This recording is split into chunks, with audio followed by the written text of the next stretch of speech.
అందరికీ నమస్కారమండి. Welcome to my channel. Telangana రాష్ట్ర వ్యాప్తంగా ఉన్న పెన్షన్‌దారులందరికీ కూడా రాష్ట్ర ప్రభుత్వం అయితే శుభవార్త అయితే చెప్పబోతుందనమాట.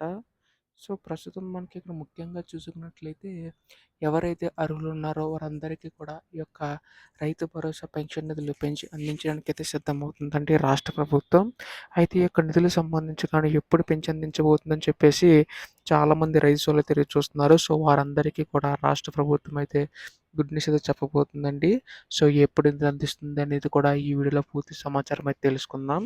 అంతకంటే ముందు కొత్తగా ఎవరైనా మన ఛానల్ చూసినట్లయితే వెంటనే ఛానల్ అయితే సబ్స్క్రైబ్ చేసుకోండి.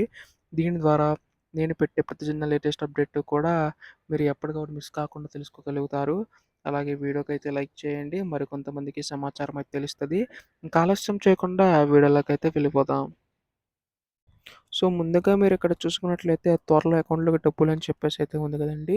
రబీ సీజన్ సంబంధించి గాను రైతు భరోసా డబ్బులు జమ చేసేందుకు రాష్ట్ర ప్రభుత్వం అయితే కసరత్తు అయితే చేస్తుందనమాట. 4-10 ఎకరాలు ఉన్న భూమి రైతులకు ఈ నెలాఖరులోగా డబ్బులు జమ చేయాలని చెప్పి ఆర్థిక శాఖను సీఎం రేవంత్ రెడ్డి ఆదేశించిన సమాచారం.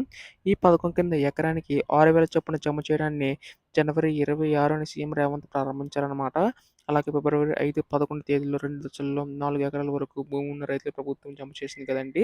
సో, ప్రస్తుతం దీనికి సంబంధించి గాని చూసుకున్నట్లయితే రాష్ట్ర ప్రభుత్వం మనకి ఈ యొక్క నిధులు ఇంకా ఎవరికైతే జమ కాలేదో సో, మనకి ప్రస్తుతం ఇక్కడ 4-10 ఎకరాల వరకు భూమి ఉన్న రైతులందరికీ కూడా జమ చేయడానికైతే సిద్ధమవుతుందండి. దీనివల్ల మనకి రైతు సోదరులందరికీ కూడా ఉపయోగపడుతుందని చెప్పేసి రాష్ట్ర ప్రభుత్వం భావించి ఈ నిర్ణయం అనేది తీసుకుంటుందనమాట. సో, దీనికి సంబంధించి గాను మనకి త్వరలో ఈ యొక్క నిధులనేవి జమ కాబోతున్నాయండి. ఇటువంటి లేటెస్ట్ అప్డేట్స్ అన్నీ కూడా మిస్ కాకుండా తెలుసుకోవాలనుకుంటే వెంటనే ఛానల్‌ని సబ్స్క్రైబ్ చేసుకోండి. ధన్యవాదములు. జై హింద్.